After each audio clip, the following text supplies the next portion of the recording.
जय हिंद मेरे प्यारे दोस्तों। आज पुनः हम उपस्थित हुए हैं आपके YouTube चैनल कौशल जी के जीएस क्लासेस पर। तो 2 दिन हम थोड़ा सा जो है कि अभी रेगुलर नहीं रह पाए थे, थोड़ा बाहर चले गए थे, ठीक है। तो अब जो है कि लगातार चलेगा 2 दिन। जो भी आपको क्या कहते हैं कि गैप जो हुआ 2 दिन, इसका जो आपको थोड़ा सा भी जो मन में थोड़ा सा डाउट आया कि फिर से क्लास तो नहीं होगा, तो हम 2 दिन थोड़ा सा बाहर चले गए थे, ठीक है, कुछ काम से। उसके बाद फिर अब लगातार जो है कि आपका क्लास चलेगा, ठीक है। 2 दिन गैप हुआ, सोमवार और मंगल। आज बुधवार को आपको वीडियो प्राप्त हो गया, तो आप लोग फिर से लगातार अपनी मेहनत को उसी रिदम में फिर से लाने का कोशिश कीजिएगा। तो चलिए बिना कोई देर के हुए आज का सेशन का हम शुरुआत करते हैं। तो जो बिहार एसआई के लिए तैयारी कर रहे हैं उनके लिए यह ज़बरदस्त सेशन होने वाला है, और आपको 2-3 वीडियो हम दिन भर में आपको अब देने का कोशिश करेंगे। जब भी आपके पास नोटिफिकेशन आएगा हमारे वीडियो का, आप वीडियो पूरा देख लीजिएगा। 2-3 वीडियो अब हम डालेंगे, करंट का भी डालेंगे अब दनादन, और इधर आपका लूसेंट और स्पीडी, ठीक है। बस यही दोनों चीज़ चलेगा, और बाद में कि थोड़ा बहुत एक्स्ट्रा फैक्ट जो हम कॉपी में लिखते हैं उसको फिर आपको देंगे। चलिए, तो सबसे पहले आज का मोटिवेशनल क्वेट। आज का मोटिवेशनल क्वेट है कि संघर्ष ही जीवन है, संघर्ष ही जीवन है। जब तक आप हार नहीं मानते तब तक किसी का बाप भी आपको नहीं हरा सकता मेरे दोस्त। इसीलिए आप अपने अगर मान लिए हैं कि आपको जीत करना है इस बार पेपर में, या आपको सफलता अंतिम रूप से पाना है, तो आपको हर हालत में मेहनत करना पड़ेगा, हर दिक्कत का सामना करके आपको आगे बढ़ना पड़ेगा, ठीक है। तो चलिए आज का सेशन का हम शुरुआत करते हैं। सबसे पहले लूसेंट सीरीज से। तो लूसेंट में हम लोग पहुंच चुके थे कहाँ तक? तो लूसेंट में हम लोग पहुंच चुके थे महाजनपद तक, ठीक है। महाजनपद तक हम लोग कर चुके थे। आज का टॉपिक 6 नंबर टॉपिक होने वाला है जैन धर्म। आज जैन धर्म और बौद्ध धर्म को हम खत्म कर देते हैं। जैन धर्म बौद्ध धर्म दोनों को निपटा देते हैं फटाफट, एकदम कंटेंट टू कंटेंट, ठीक है। तो चलिए आज का सेशन का हम शुरुआत करते हैं। बताइएगा, जैन धर्म हम ज़्यादा एक्स्ट्रा फैक्ट नहीं देंगे, हम आपको बस जैन धर्म और बौद्ध धर्म जो लूसेंट में टॉपिक है उसको हम याद करवाने की कोशिश करेंगे। 2-2 बार बोलेंगे, आपके दिमाग में फिट बैठेगा, क्योंकि आपका पेपर अब 1 महीना बस बच गया। 17 तारीख हो गया आपका, 18 जनवरी को पेपर है और 21 जनवरी को, इसीलिए आप अच्छे से तैयारी कीजिए। जितना आपको बताया जाए फटाफट याद कर लीजिएगा।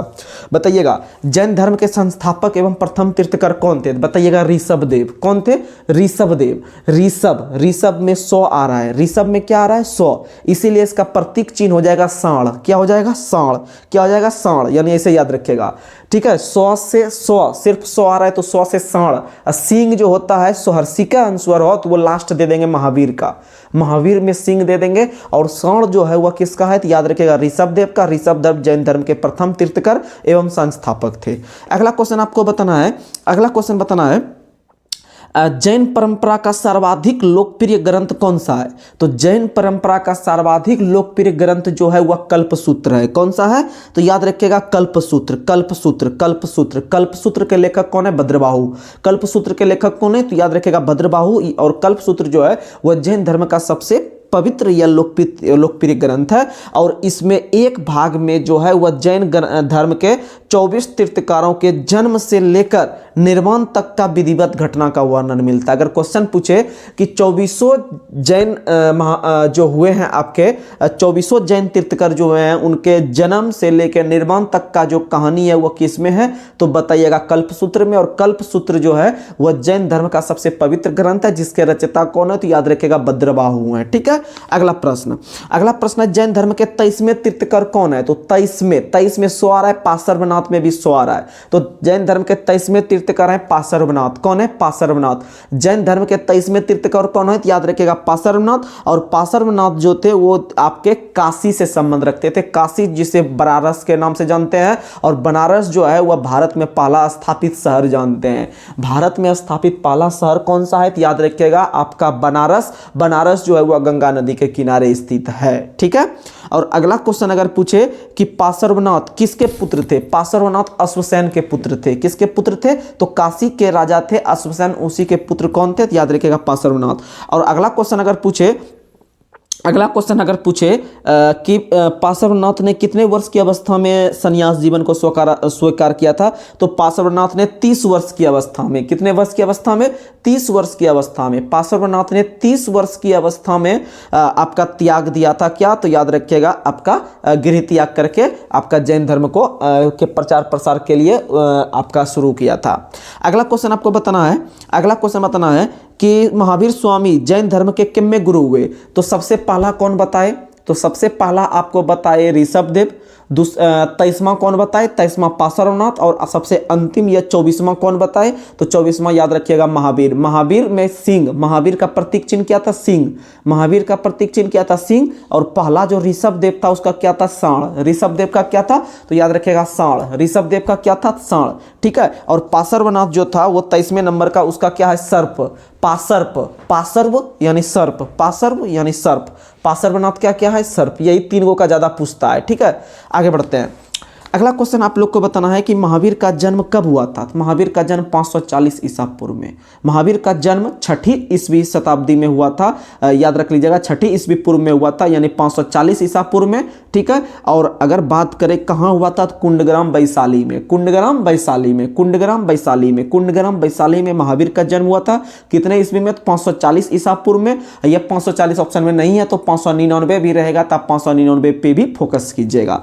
आगे बढ़ते हैं। अगला क्वेश्चन बताना है कि महावीर के पिता का क्या नाम था। तो महावीर के पिता का नाम था सिद्धार्थ। क्या नाम था, सिद्धार्थ। एक बात बताएं, आप देखिएगा, एक चीज बताते हैं, आप महावीर और गौतम बुद्ध, महावीर और गौतम, महावीर और गौतम, ये बुद्ध, बुद्ध हम लोग सीधा पढ़ते हैं, बुद्ध, महावीर और बुद्ध, महावीर और बुद्ध में दोनों के पत्नी का नाम में आप कंफ्यूजन होता होगा, आपको दोनों के पत्नी के नाम में कंफ्यूजन होता होगा, तो हम आपको अभी ये ट्रिक से याद करवा देते हैं। देखिए महावीर में 4 अक्षर है, यानी बड़ा नाम है इसका। बुद्ध 2 अक्षर या 3 अक्षर हम मान सकते हैं, 2.5 अक्षर। तो छोटा के साथ बड़ा को सटाना है और बड़ा के साथ छोटा को। और उधर जो नाम आता है, एक यशोदा आता है और एक यशोधरा आता है, एक यशोदा आता है और एक यशोधरा आता है।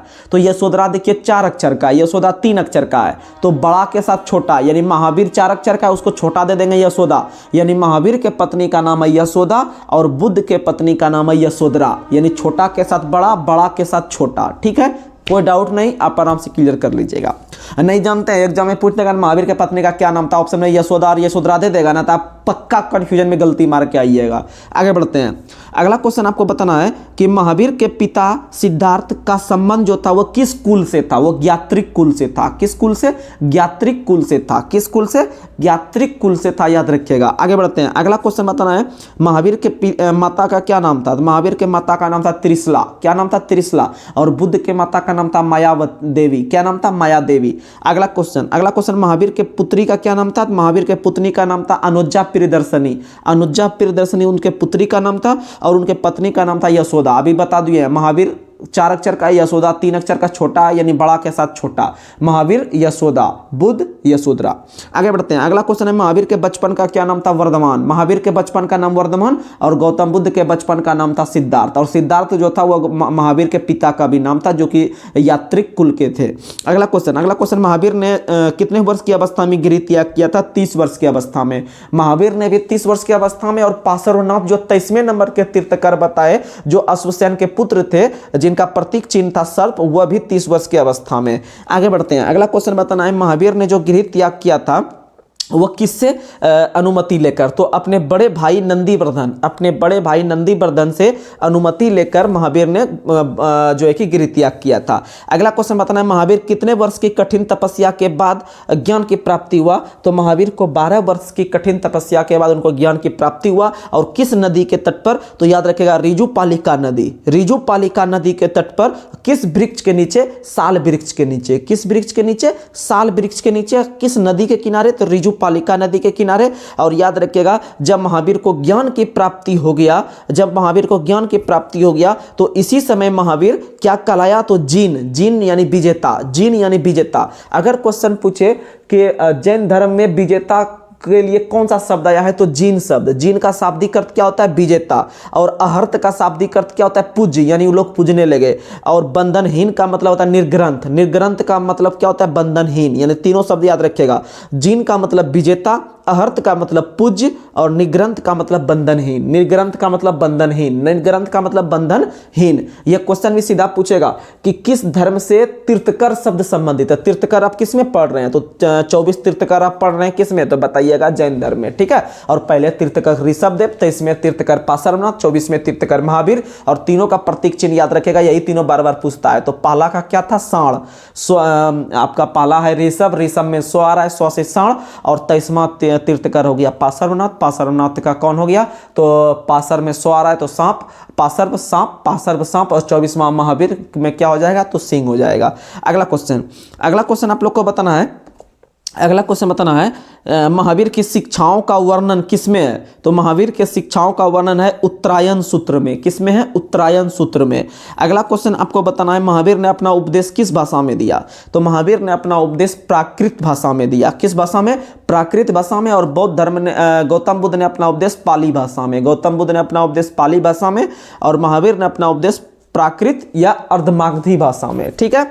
अगला क्वेश्चन, महावीर के अनुयायियों को मूलतः क्या कहा जाता था, तो अब महावीर के अनुयायियों को मूलतः निग्रंथ, निग्रंथ का मतलब तुरंत बताए थे बंधनहीन, निग्रंथ का मतलब क्या बताए थे, बंधनहीन। अगला क्वेश्चन, महावीर के प्रथम अनुयायी कौन बने, तो महावीर के प्रथम अनुयायी जो बने थे उनके दामाद जामिल बने थे। कौन बने थे, जामिल। और महावीर के पत्नी महावीर के बताए थे पुत्री का नाम, महावीर के पुत्री का नाम बताए थे अभी तुरंत हम, अनुजा प्रियदर्शनी, अनुजा प्रियदर्शनी। अगला क्वेश्चन बताना है प्रथम जैन भिक्षुणी कौन थी, तो प्रथम जैन भिक्षुणी चंपा थी, प्रथम जैन भिक्षुणी कौन थी, चंपा। अगला क्वेश्चन आपको 5-7 हम बता देते हैं जैन तीर्थकर, उसका प्रतीक चिन्ह आप याद रखिएगा। ठीक है। सबसे पहला ऋषभदेव का बताइए साण, ऋषभदेव का साण। दूसरा कौन है, अजितनाथ।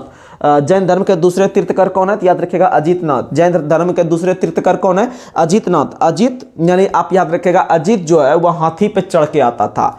कहीं भी आपका गांव में अजित नाम का आदमी होगा आपके ग्रुप में, तो याद रखिएगा हाथी पे वो चढ़ के आता है। अजित जो है, या कहीं पे अजित मोटा टाइप का होगा तो लिखिएगा हाथी की तरह शरीर है उसका, यानी माइंड में याद रखिएगा अजित हाथी, अजित हाथी की तरह है। अजित कैसा है, हाथी की तरह। अजित कैसा है, हाथी की तरह। अजित कैसा है, हाथी की तरह। और प्रत्येक वर्ष हाथी दिवस कब मनाते हैं, तो आपको पता है आज का युवा हाथी की तरह है, यानी कि आपको विश्व युवा दिवस और हाथी दिवस दोनों मनाते हैं हम लोग 12 अगस्त को, और राष्ट्रीय युवा दिवस मनाते हैं 12 जनवरी को। और याद रखिएगा राष्ट्रीय युवा दिवस जो 12 जनवरी को मनाते हैं वो स्वामी विवेकानंद की जयंती को मनाते हैं, 1984 से मनाना चालू किए हैं। और आप लोग को पता है कि ये जो आपका जो 12 अगस्त को मनाए युवा दिवस, और उसके बाद 10 अगस्त को मनाते हैं आपका कौन सा दिवस, तो आपका लायन यानी सिंह दिवस। ठीक है, याद रखिएगा सिंह। और भारत का राष्ट्रीय विरासत पशु भी 2010 से क्या है, तो हाथी है। राष्ट्रीय विरासत पशु भी क्या है, तो हाथी है। अगला क्वेश्चन बताना है कि तीसरे जैन तीर्थकर कौन है, तो तीसरा में तीन मतलब समझिएगा 3 अक्षर है जैन तीर्थकर में, नाम है संभव। क्या है, संभव। 3 में क्या है, संभव। 3 में संभव। पहला ऋषभदेव, दूसरा अजित। और अजित किस पे चढ़ के आता है, हाथी पे। अजित किस पे चढ़ के आता है, हाथी से। 2-3 बार जब रिवीजन कीजिएगा और दोस्त को में 1-2 बार शेयर कीजिएगा ना, आपका एग्जाम तक तो याद जरूर रह जाएगा। संभव कितना नंबर का, 3 नंबर का। 3 नंबर पे संभव, 3 पूछेगा तो 3 अक्षर वाला याद रखेगा संभव। और याद रखेगा संभव है घोड़ा के तरह। अगर भैया आपको एसआई का दौड़ बनाना है तो आपको संभव करना पड़ेगा दौड़, घोड़ा दौड़, घुड़दौड़ की तरह दौड़ना पड़ेगा, तभी संभव है एसआई। संभव कब है, जब किस तरह दौड़ना पड़ेगा, घोड़ा की तरह। कैसा, घुड़दौड़ दौड़ना पड़ेगा, तभी एसआई में आप पास हो सकते हैं। यानी घुड़दौड़ यानी घोड़ा भैया की तरह दौड़ेंगे तभी संभव हो पाएगा। संभव मतलब 3 यानी तीसरे नंबर का। अगला है आपका जो है कि याद रख लीजिएगा ओ से अरनाथ, ओ से 18। 18वें नंबर का कौन है, अरनाथ। 18वें नंबर का कौन है, तो अरनाथ। ओ से 18, ओ से अरनाथ। ओ से 18, ओ से अरनाथ। और याद रखेगा इसका प्रतीक चिन्ह है मीन। क्या है, मीन। अरनाथ एक मछली होता है। ठीक है, अरनाथ एक मछली होता है यानी मीन। फिर अरिस्टिनेमी कितने नंबर का है, 22वें नंबर का। अरिस्टिनेमी 22वें नंबर का है। अरिस्टिनेमी और 22वें नंबर का। जानते हैं अरिस्टिनेमी और ऋषभदेव ये 2 ही ऐसे तीर्थकर हैं जिसका उल्लेख ऋग्वेद में मिलता है। जिसका उल्लेख कहाँ में मिलता है, ऋग्वेद में। और यही अरिस्टिनेमी को भगवान कृष्ण का निकटतम संबंधी माना जाता है। अरिस्टिनेमी 22वें नंबर का है और इसी को भगवान कृष्ण का नजदीकी माना जाता है। और याद रखिएगा 21वें नंबर का कौन है, तो नामी। 21वें नामी कैसे याद रहेगा, तो आप याद रखिएगा आपका नाम, अगर आपको चुनाव लड़ना है आपको पंचायत का या नगर पालिका का, तो आपको उम्र कम से कम 21 वर्ष होना चाहिए। यानी आप याद रखिएगा नाम दर्ज होगा आपका पंचायत में कब, तो 21 में आप चुनाव लड़ सकते हैं। 21 में चुनाव लड़ सकते हैं यानी नामी 21। और याद रखिएगा चुनाव चिन्ह रहेगा क्या, तो नीलकमल। यानी 21 21वां नंबर का जो है वह नामी है और इसका चुनाव चिन्ह या प्रतीक चिन्ह जो है वह नीलकमल है। क्या है? नीलकमल। चलिए फटाफट आगे बढ़ते हैं। अगला क्वेश्चन बताना है, महावीर ने अपने शिष्यों को कितने गंधर्वों में विभाजित किया था? 11। कितने में? 11। कितने में? 11। महावीर ने अपने शिष्यों को कितने गंधर्वों में विभाजित किया था? 11। अगला क्वेश्चन बताना है, एकमात्र ऐसा गंधर्व कौन था जो महावीर की मृत्यु के बाद भी जीवित रहा और जैन धर्म का थेरा या मुख्य उपदेशक हुआ? तो आर्य सुधर्मा। कौन सा था? आर्य सुधर्मा। अगला क्वेश्चन बताना है, महावीर स्वामी के भिक्षुणी संघ की प्रधान कौन थी? चंदना। कौन थी? चंदना। महावीर स्वामी के भिक्षुणी संघ की प्रधान कौन थी? तो याद रखिएगा चंदना। और प्रथम जैन भिक्षुणी कौन थी? चंपा। प्रथम जैन भिक्षुणी कौन थी? चंपा। लेकिन भिक्षुणी संघ की प्रधान कौन थी? तो चंदना। अगला क्वेश्चन बताना है, अगला कितने ईस्वी में मगध में 12 वर्षों का भीषण अकाल पड़ा जिसमें भद्रबाहु अपने शिष्यों सहित कर्नाटक चले गए? तो याद रखिएगा 300 ईस्वी पूर्व, 300 ईसा पूर्व में ऐसा कहानी हुआ था। अगला क्वेश्चन बताना है, अगला क्वेश्चन आप लोग को बताना है कि श्वेत वस्त्र धारण करने वाला क्या कहलाते थे? तो श्वेत वस्त्र धारण करने वाला श्वेतांबर, और याद रखिएगा नग्न रहने वाला कौन कहलाता था? दिगंबर। और स्थूलभद्र के जो शिष्य थे वो श्वेतांबर कहलाते थे। स्थूलभद्र के जो शिष्य थे वो श्वेतांबर और भद्रबाहु के जो शिष्य थे वो दिगंबर नगन रहता था। ठीक है। और अगर आपसे क्वेश्चन पूछे दिगंबर और श्वेतांबर में मुख्य अंतर क्या था, तो याद रखिएगा दिगंबर में महिला तीर्थकर नहीं हो सकते थे। दिगंबर में महिला तीर्थकर नहीं हो सकते थे। आपको कैसे याद रहेगा? तो आपको पता है, देखते होंगे कभी मार्केट सब में, आप गौर किए होंगे कि पुरुष लोग पूरा नग्न बनकर जो है कि वो रोड सब पे देखते होंगे घूमते हैं, आप देखे होंगे वो हाथ में जो है कि वो कुश लेके। ठीक है। लेकिन उसमें महिला आप नहीं देखे होंगे, महिला नग्न नहीं देखे होंगे। इसका मतलब दिगंबर जो है वो नग्न है, नग्न जो है वो दिगंबर है। नग्न जो रहता है वो दिगंबर श्रेणी का है और दिगंबर में महिला शामिल नहीं होती थी। जब दिगंबर में महिला शामिल नहीं होती थी, महिला शामिल तब किस में होती थी? श्वेतांबर में। और 100 से श्वेतांबर, 100 से स्थूलभद्र के शिष्य श्वेतांबर यानी श्वेत वस्त्र धारण करते थे। श्वेत वस्त्र यानी महिला लोग श्वेत वस्त्र धारण करते थे। ठीक है। तो अगर क्वेश्चन पूछेगा कि दिगंबर में महिला तीर्थकर शामिल होते थे कि नहीं, तो बोलिएगा नहीं। जब दिगंबर में नहीं हो रहा है तो वो कहाँ शामिल होता था? श्वेतांबर में। ठीक है, याद रखिएगा। अगला क्वेश्चन बताना है, 2 जैन संगति हुआ है, दोनों को याद रखिएगा। प्रथम जैन संगति हुआ है 300 ईस्वी पूर्व में। प्रथम जैन संगति हुआ है 300 ईस्वी पूर्व में और दूसरा जैन संगति हुआ है 512 ईस्वी में। दूसरा हुआ है 512 में और पहला हुआ है 300 ईसा पूर्व में। और पहला जो हुआ है पाटलिपुत्र में, दूसरा हुआ है बल्लवी में। तो आप याद रखेगा प्वाका व पाब, प्वाका व पाब, प्वाका व पाब। पा से पाटलिपुत्र, ब से बल्लवी, प से पाटलिपुत्र, ब से बल्लवी। पहला दूसरा याद हो जाएगा, प से पाटलिपुत्र, ब से बल्लवी, प्वाका व पाब, प्वाका व पाब। पहला याद रखना है 300 में ईसा पूर्व में और दूसरा याद रखना है 512 ईस्वी में, 512 ईस्वी में। और पहला याद रखना है 300 ईसा पूर्व में। पहला 300 ईसा पूर्व में, दूसरा 512 ईस्वी में। ठीक है, डिफरेंट हो जाएगा। उसके बाद पहला जो हुआ था प से, दूसरा हुआ था ब से, प्वाका व पाब, यानी प से पाटलिपुत्र, दूसरा ब से बल्लभी। अब बल्लभी नामक जो हुआ था जगह वो कहाँ में है? तो गुजरात में। बल्लभी कहाँ में है? गुजरात में। और पहला जो हुआ के अध्यक्ष जो थे वो स्थूलभद्र और दूसरे के थे क्षमा सरवन। दूसरे के कौन थे? क्षमा सरवन। अगला क्वेश्चन, जैन धर्म के त्रिरत्न कौन कौन से हैं? तो याद रखिएगा त्रिरत्न शब्द का संबंध जैन धर्म से भी है, बौद्ध धर्म से भी है। जैन धर्म में याद रखिएगा कौन कौन सा है? तो सम्यक दर्शन, सम्यक ज्ञान, सम्यक आचरण। सम्यक दर्शन, सम्यक ज्ञान, सम्यक आचरण, ये हो गया जैन धर्म का। और अगर आपसे क्वेश्चन पूछे जैन धर्म का के अलावा भी जो त्रिरत्न है वह बौद्ध धर्म से है। किसमें है? बौद्ध धर्म से त्रिरत्न है। ठीक है। अगला क्वेश्चन आपको बताना है, त्रिरत्न के अनुशीलन में कितने महाव्रत के पालन का अनिवार्य है? तो 5 महाव्रत। अगर जैन धर्म के अनुशीलन में शामिल होना है तो कितने प्रकार के महाव्रत का पालन करना अनिवार्य है? तो 5 महाव्रत पालन का करना आवश्यक है। अगर क्वेश्चन पूछे क्या जैन धर्म में ईश्वर की मान्यता है? तो बोलिएगा नहीं।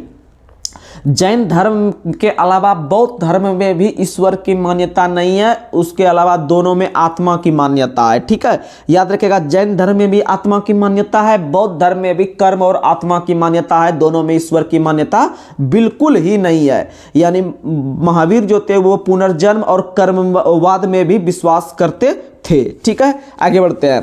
अगला क्वेश्चन आपको बताना है, जैन धर्म ने अपने आध्यात्मिक विचार किस दर्शन से ग्रहण किया है? तो सांख्य दर्शन से। देखिएगा, जैन धर्म हो गया सांख्य दर्शन और बौद्ध धर्म हो गया आपका न्याय दर्शन। बौद्ध धर्म हो गया न्याय दर्शन। ऐसे भी न्याय दर्शन के प्रतिपादक करता गौतम थे। न्याय दर्शन के प्रतिपादक करता गौतम थे। और सांख्य दर्शन के प्रतिपादक करता कौन थे? तो सांख्य दर्शन के जो प्रतिपादक करता थे वो याद रख लीजिएगा आपका कपिल मुनि था। कौन था? कपिल मुनि। और वैशेषिक दर्शन के कौन थे? कनाद या उलूक बता चुके हैं। और पूर्व मीमांसा के कौन थे? तो जैमिनी। पूर्व मीमांसा के कौन थे? जैमिनी। उत्तर मीमांसा के बदरायन। उत्तर मीमांसा के बदरायन। ठीक है, तो आप ये सब याद रखिएगा।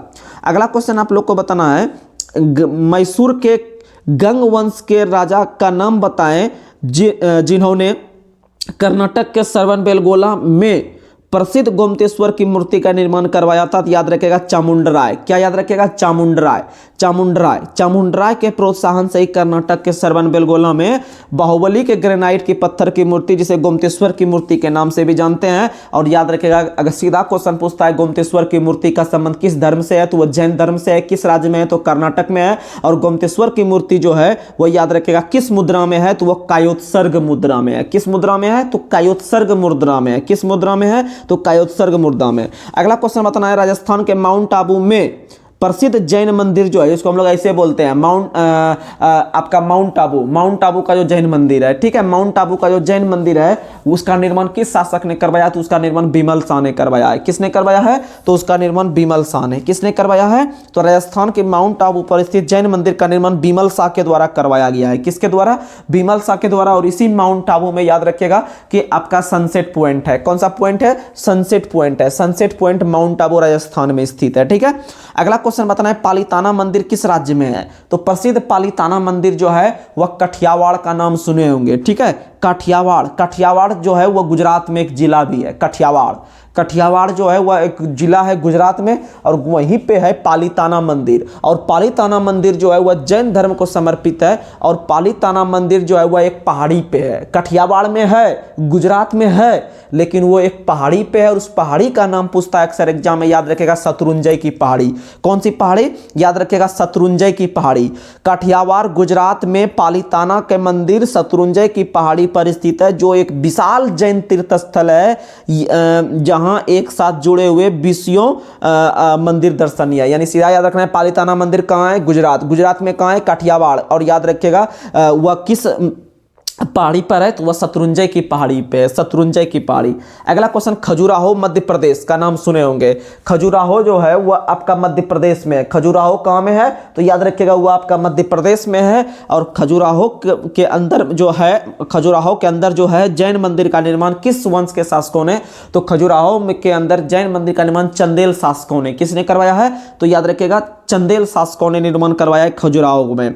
अगला क्वेश्चन आप लोग को बताना है, आधुनिक तमिलनाडु के पुदुकोट्टई जिले में स्थित सिथन्नावासल या सित्तनवासल गुफाएं किस धर्म से संबंधित है? तो सित्तनवासल गुफाएं जैन धर्म से संबंधित है। अगला क्वेश्चन बताना है, मौर्योत्तर युग में कौन सा शहर जैन धर्म का सबसे प्रसिद्ध केंद्र था? तो मौर्योत्तर युग में मथुरा जैन धर्म का सबसे पवित्र केंद्र था। और मथुरा कला का संदर्भ भी जैन धर्म से है। मथुरा कला का संदर्भ भी किससे है? तो जैन धर्म से। मथुरा कला का संदर्भ भी संबंध भी किससे है? तो जैन धर्म से। अगला क्वेश्चन बताना है, जैन तीर्थकारों की जीवनी किस पुस्तक से प्राप्त होती है? तो पहले भी बता चुके हैं, कल्पसूत्र से। और कल्पसूत्र के रचयिता भी बता चुके हैं, भद्रबाहु। कल्पसूत्र के रचयिता भी बता चुके हैं, भद्रबाहु। अगला क्वेश्चन बताना है, कितने वर्ष की आयु में महावीर की मृत्यु हुआ था? मृत्यु मतलब निर्वाण। निर्वाण, निर्वाण शब्द जो संबंधित है वो याद रखिएगा मृत्यु से संबंधित है, चाहे वो बौद्ध धर्म में रहे या फिर आपका जैन धर्म में। ठीक है, तो 72 वर्ष की आयु में महावीर की मृत्यु 468 ईसा पूर्व में बिहार के पावापुरी। बिहार के पावापुरी। पावापुरी राजगीर में है। पावापुरी कहाँ में है? राजगीर में। पावापुरी कहाँ में है? तो राजगीर में। यानी जन्म हुआ था वैशाली में और मृत्यु हुआ है राजगीर के पावापुरी में। और उनका जन्म जो हुआ था वह कुंडग्राम वैशाली में। ठीक है, महावीर का। तो याद रख लीजिएगा महावीर की मृत्यु 72 वर्ष की आयु में। अगला क्वेश्चन बताना है कि किस राजा के राजप्रसाद में महावीर स्वामी को निर्माण प्राप्त हुआ था? तो मल्ल राजा सुस्तीपाल। मल्ल राजा सृष्टिपाल। मल्ल राजा सृष्टिपाल के राजप्रसाद में महावीर स्वामी को निर्माण की प्राप्ति हुआ था। ठीक है, चलिए अब बौद्ध धर्म को फटाफट हम खत्म करते हैं, पॉइंट टू पॉइंट एकदम फटाफट खत्म करते हैं। बताइएगा, बौद्ध धर्म के संस्थापक कौन थे? गौतम बुद्ध। बौद्ध धर्म के संस्थापक कौन थे? गौतम बुद्ध। और गौतम बुद्ध को एशिया का ज्योतिपुंज यानी लाइट ऑफ एशिया के नाम से किसको जानते हैं? तो लाइट ऑफ एशिया के नाम से गौतम बुद्ध को जानते हैं। और एक क्वेश्चन पूछता है कि लाइट ऑफ एशिया के नाम से गौतम बुद्ध को किसने पुकारा था? पहली बार तो याद रखेगा अर्नोल्ड नाम के अंग्रेज ने, अर्नोल्ड नाम के व्यक्ति ने लाइट ऑफ एशिया के नाम से किसको पुकारा था? तो गौतम बुद्ध को पुकारा था। और याद रखेगा गौतम बुद्ध का जन्म कब हुआ है? 563 ईसा पूर्व। गौतम बुद्ध का जन्म कब हुआ है? 563 ईसा पूर्व। और महावीर का बताए थे 540 ऑप्शन में नहीं रहेगा, 599 बताए थे महावीर का, ठीक है। और उनका निधन 72 वर्ष की अवस्था में, और इनका निधन जो होगा वो 80 वर्ष की अवस्था में होगा। गौतम बुद्ध का निधन 80 वर्ष की अवस्था में, ठीक है, याद रखिएगा। अगला क्वेश्चन, गौतम बुद्ध का जन्म 563 ईसा पूर्व में किस शहर में हुआ था? तो लुम्बिनी नामक स्थान पे। लुम्बिनी वर्तमान में नेपाल में है। लुम्बिनी जो है वह कपिलवस्तु के पास हुआ था। कहाँ में? तो याद रखिएगा नेपाल में। कब हुआ था? 563 में। इनके पिता का क्या नाम था? शुद्धोधन, जो कि किस गण के थे? तो याद रखेगा शाक्य गण के मुखिया थे। किस गण के? शाक्य कुल से संबंधित थे। गौतम बुद्ध के पिता जो थे शुद्धोधन, वो शाक्य के थे। और इनके माता जो थे मायादेवी, वो याद रखेगा चोल वंश से थे। गौतम बुद्ध की माता का संबंध किस वंश से था? तो याद रखेगा चोल वंश से, या कहीं कहीं कोल वंश भी लिखता है, तो अब डाउट नहीं होइएगा, कोल ये रहे या चोल रहे, एक ही चीज समझना है, ठीक है। चोल वंश से संबंधित था इनके माता माया देवी का संबंध। और इधर बताए थे आपको जो उधर था यात्रिक कुल के कौन थे? तो उनके पिता का संबंध था महावीर का, ठीक है। अगला क्वेश्चन आपको बताना है, महावीर के गौतम बुद्ध के माता माया देवी की मृत्यु गौतम बुद्ध के जन्म के कितने दिन हो गई थी? तो 7वें दिन ही हो गया था, ठीक है। और इनकी सौतेली माँ प्रजापति गौतमी ने किया था, ठीक है, याद रखिएगा। गौतम बुद्ध का जो लालन पालन किया था उनकी सौतेली मां प्रजापति गौतमी के द्वारा किया गया था। और अगर क्वेश्चन पूछे कि गौतम बुद्ध के बचपन का नाम क्या था? सिद्धार्थ। गौतम बुद्ध के बचपन का नाम सिद्धार्थ, लेकिन महावीर के पिता का नाम भी क्या था? तो सिद्धार्थ था। अगला क्वेश्चन, गौतम बुद्ध का विवाह कितने वर्ष की अवस्था में हुआ था? तो गौतम बुद्ध का विवाह 16 वर्ष की अवस्था में यशोधरा के साथ। तो यहाँ डाउट नहीं हुआ, क्योंकि बता चुके हैं महावीर के साथ यशोदा और गौतम के साथ यशोधरा, ठीक है। तो याद रखिएगा गौतम बुद्ध का विवाह कितने वर्ष की अवस्था में? तो 16 वर्ष की अवस्था में। किसके साथ? तो यशोधरा के साथ। और अगर पूछे कि गौतम बुद्ध के पुत्र का क्या नाम था? तो राहुल। गौतम बुद्ध के पुत्र का क्या नाम था? तो राहुल। गौतम बुद्ध के पुत्र का क्या नाम था? राहुल। और अगला क्वेश्चन अगर पूछे कि बुद्ध के जीवन से संबंधित बौद्ध धर्म के प्रतीक चिन्ह पूछता है बौद्ध, कि उनके जन्म का क्या था, गृह त्याग का क्या था, ज्ञान का क्या था? तो याद रखिएगा जन्म का प्रतीक चिन्ह था कमल और साण। गौतम बुद्ध के जन्म का प्रतीक चिन्ह था कमल और साण। गृह त्याग का था घोड़ा, यानी घोड़ा पे चढ़ के वो गिरी को त्याग किया था, घोड़ा पे चढ़ के गिरी को त्याग किया था। और ज्ञान की प्राप्ति कहां हुआ था? पीपल वृक्ष के नीचे। ज्ञान की प्राप्ति कहां हुआ था? पीपल वृक्ष के नीचे। यानी गौतम बुद्ध के ज्ञान का प्रतीक चिन्ह क्या है? तो याद रखेगा पीपल का वृक्ष, या जिसे बोधि वृक्ष के नाम से भी जानते हैं। वहीं अगर पूछे कि गौतम बुद्ध से संबंधित प्रथम उपदेश का प्रतीक चिन्ह क्या था? प्रथम उपदेश का प्रतीक चिन्ह था चक्र। क्या था? चक्र। गौतम बुद्ध के उपदेश का प्रतीक चिन्ह क्या था? तो याद रखिएगा चक्र, क्योंकि पता है कि गौतम बुद्ध ने जो अपना प्रथम उपदेश दिया था उसे धर्म चक्र परिवर्तन के नाम से जाना गया। किस नाम से जाना गया? धर्म चक्र परिवर्तन, यानी पूरा परिवर्तन देखने के लिए मिला।